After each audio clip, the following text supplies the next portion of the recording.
Pixar has been going up and down in quality for like the last few years, and while I haven't seen Onward, they went through a phase of creating sequels, and some of them were good, like Toy Story 4 and Incredibles 2, even though in my opinion they didn't actually like stood a chance to the originals. Then you had something like Cars 3, which was kind of shit, to be honest. The reason why people would always say that Inside Out or Coco would be some sort of comeback for Pixar is because they've had such a legacy of working on a lot of animated films that kids and adults can enjoy, and how they seamlessly interweave a lot of interesting concepts and even like more mature themes. So I'm a 17 myself, but I still watch Toy Story, Incredibles, Finding Nemo, Ratatouille, just to name a few, and actually enjoy them a lot more now. They actually age a lot better now. And I actually got excited when I heard about Onward and Soul because they were original films, that they weren't just another sequel, they were actually original projects. Now, Onward actually did get a few mixed reviews, and this one, Soul, actually got a few mixed reviews, I think, now. A lot of people were saying that the film is more intellectual and not as emotional as something like Inside Out or Coco, and they said those films are a little bit better. Now, Soul isn't a perfect film by any means, and I will talk a little bit later about why that's the case. But the film was actually a lot more thought-provoking than I originally intended when I watched it a few days ago on Disney+.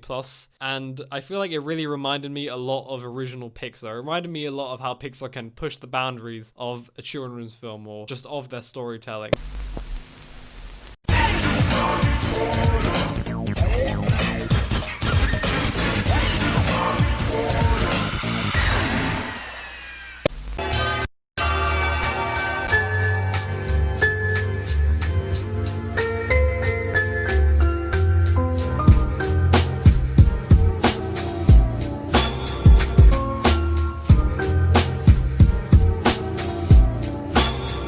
Soul was directed by Pete Docter and Kemp Powers, co-directed by Kemp Powers. I usually never look at the directors of a Pixar film, but Pete Docter actually worked on Inside Out, Monsters Inc. and Up, and these were some of Pixar's best films, and I grew up watching Monsters Inc. and Up, and Inside Out was actually pretty awesome. So when I heard that before I was about to watch it on Disney Plus, it kind of set my expectations just a little bit higher than I thought. I remember the teaser back in, I think maybe 2000, around last year, around 2019. It started off showing Joe Gardner as this kind of struggling musician, and a lot of people thought that the film was going to be that, but when he falls through the sewer and then ends up looking a little bit similar to like Inside Out, I don't really know how to describe it. When you see them as souls, and you also see Tina Fey's character, a lot of people were a little bit disappointed. They thought that the film was going to be like, it was just going to be following a struggling musician. The film feels really excited at putting out as many themes and many of its concepts and ideas as possible. The film usually asks questions based on what makes a fulfilling life, passions or sparks, because they refer to passions as sparks, and they often always talk about when passion becomes so focused on that it becomes obsession and ends up being detached from reality. So it has a lot of those interesting, almost like existential themes in the film, and they really want to push that, and they push that through the fantasy element of the film. Surprisingly, the fantasy element when Joe Gardner falls into the great before and he has to go to the great beyond wasn't actually annoying, and it wasn't even irritating. It sort of gave them the excuse to make versions of how they wanted to put out all these themes. Jamie Foxx plays Joe Gardner and Tina Fey plays a soul called 22 because she doesn't have any name. They both have like enough banter, enough comedic banter, although there were 2 times in the film where they halted it because they have to have that kind of discourse. They have to have some sort of argument, and that became a little bit irritating, but I will come back to talking about that. Now, originally, Joe Gardner has a bit of pride. He sort of puts a lot of his life fulfillment on a passion, and he almost assumes that his life is meaningless because him performing with Dorothy Williams, which he's trying to do. He's trying to get to this whole jazz performance with Dorothy Williams. He feels like his life is leading up to this moment, that he's going to make like a career from this. The whole film almost is like deflating a lot of that pride, and the character 22 actually learns that there is just more to life than just having a passion, and just because you might not have a passion then doesn't make life completely meaningless. The film got a lot more interesting when it started talking about how passion can end up evolving into obsession. I think a lot of people can really resonate with that if they actually put a lot of their self-worth on one career or just one career path. Can sort of relate to people, or just relate to people when they're younger, of when they're asked by teachers or their parents of what they want to be when they grow up, and give a lot of clarity of how there is more to life than just one specific passion, that you can still enjoy life, but you might be still discovering that passion. And that's what made the film really relate to me personally. That's why I really enjoyed it. It became a lot more thought-provoking. I feel like this film is really going to age well with a lot of other people. I don't know if it's really going to resonate with children, if it's going to resonate with kids, but it might resonate a lot with adults if they're not discovering their own skill or their own goal. The film, especially at the end, had a lot of really thought-provoking moments that I don't know if they can actually really resonate with kids. I don't know if it's really going to go over kids' heads and they're just going to think of some any old type of film, or if they're going to genuinely get absorbed by it. And if I quickly talk about the animation itself, again, the reason why they make the Great Beyond and the Great Before, which is stuff like, where they have the souls get their personality traits before they get born onto the earth, and the reason why they have the Great Beyond is where souls go to die, is so that they can make just visual versions of maybe just personality traits, stuff like anxiety, or even just some of the themes in general. Whenever a soul gets so absorbed in their own worries, their own insecurities, or their anxiety, end up turning into a monster because they get so detached from reality, which ends up coming into play a little bit later, and I did really enjoy that part of the film. The film is essentially two different types of movies, but they all have this kind of different style. So when you're seeing the real world and when you're seeing New York City, it captured a lot of the actual culture of New York City. It felt like a living, breathing world. And when you go into the universe, when you go into the Great Beyond and the Great Before, there is a lot of creativity, not just in the soul designs, but also just in the other characters, all the Jerrys. And there's this one character, Terry, where she's meant to keep count of all the souls that go on to the Great Beyond. And when she goes through Earth, when she goes through New York City, she goes into a lot of different shapes, merging into different shapes, just to do everything stealthily to try and chase down Joe and 22. So the animation has a lot of creativity, especially when it's in the universe part of the film. When I said that the film isn't perfect, it really depends on how you project your expectations, and I might be going into spoiler territory, but at the same time, you're watching a review about a film that you haven't seen, so of course you might be getting spoilers anyway. The film, despite the fact that the film jumps from the Great Before, which is kind of the universe world where you see all the souls before they're about to get born, and just regular Earth, there is no rules of how it jumps back from Earth and the Great Before. So at the beginning of the film, when Joe Gardner allegedly dies from scrambling to get back onto Earth just so he can do this performance with Dorothy Williams, because he believes that that's when his career is about to begin. And it's established that when they're in the Great Before, there are souls that are mentors that can actually help other souls get personality traits, so when they go into Earth, that's how they're going to get born, that's how they're going to grow. And Joe basically pretends to be a mentor for 22, who apparently actually hates a lot of her own mentors, so he just pretends to be a mentor just so he can get a personality trait and go back into Earth. They meet this one character. Now during this time, and when they meet 22, it's kind of the whole two characters meet and they sort of hate each other, but they have a big disagreement. But during the end of the film, they end up actually enjoying each other's company and end up having a big disagreement because they have an actual connection. So it's that kind of film. They meet this other character, and I forgot his name, but he essentially can talk to them when they're on Earth and talk to them when they're in the universe, when they're with all the souls. And I never understood how that even worked, so it got pretty confusing from there. Plus, you need to keep in mind that Joe is cheating throughout the entire film.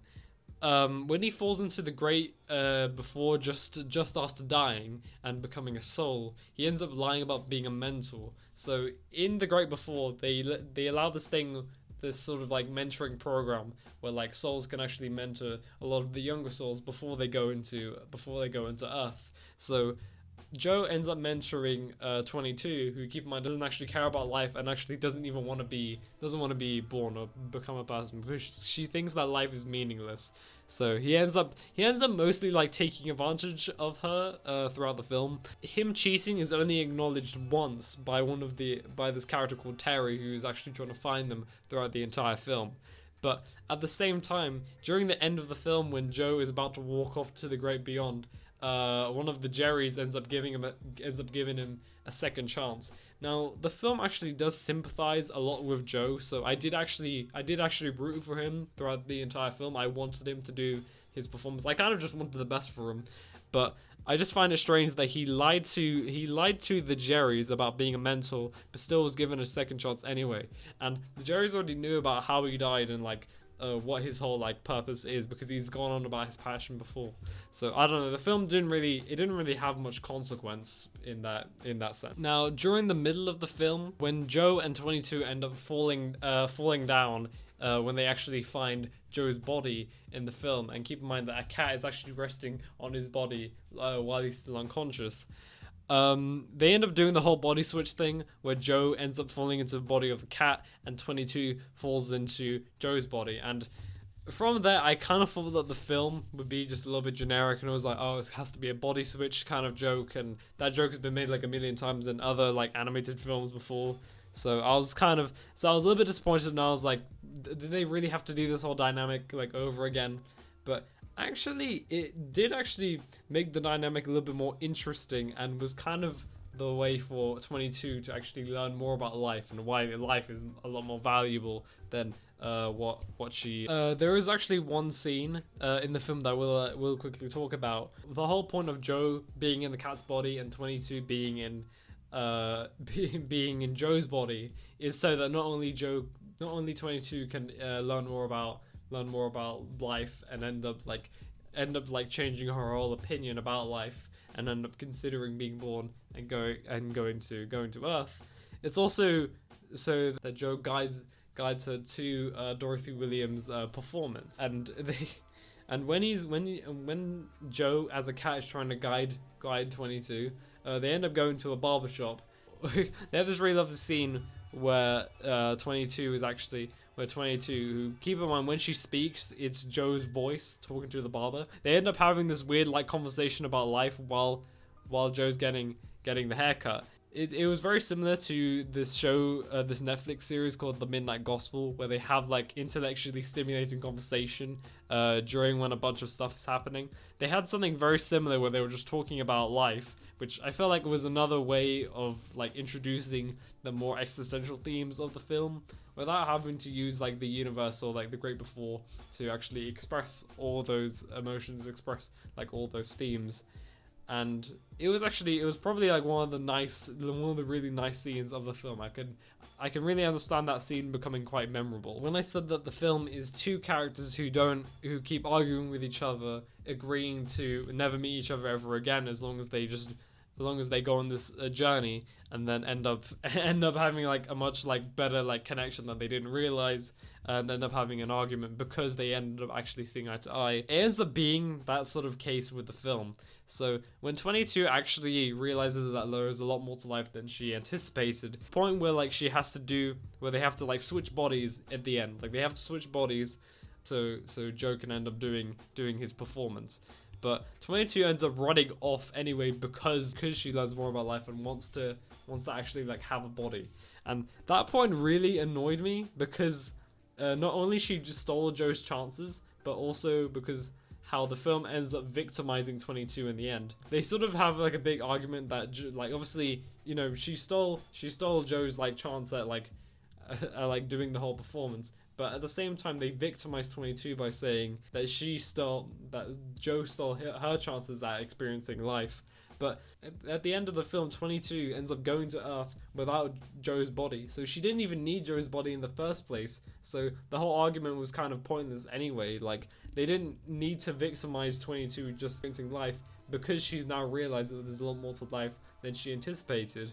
It is slightly understandable of Joe end up becoming the villain, or the filmmakers trying to make out that Joe is like slowly becoming the villain, because 22 was slowly realizing of how much life has to offer, and 22 ends up learning like a better lesson than something like Joe, because she ends up learning that there's a lot more to life than just having a passion, which is obviously, you know, reinforced at the beginning of the film. So at the climax of the film, it was already like established before that whenever souls become so consumed in anxiety or just being completely like over obsessive, they end up becoming monsters because they become so detached from reality.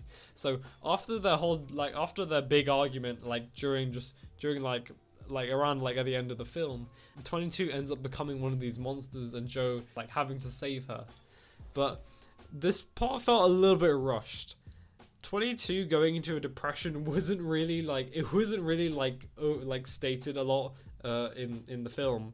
And basically what they do is that, again, they try to use the animation to sort of like provoke a lot of these themes. What causes 22's like over obsessive thoughts is literally just the pressures of having a passion.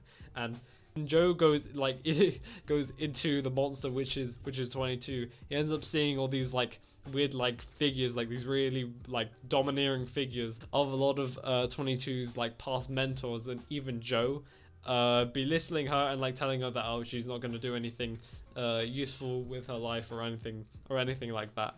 The scene didn't really work as well because the film doesn't really widen its moral compass. The film is much more focused on 22 being a good character that ends up sort of suffering through things that weren't her own actions, and Joe being a hero that ends up turning into a villain. The film doesn't widen its moral compass, so it felt like a little bit rushed. It didn't feel as appropriate.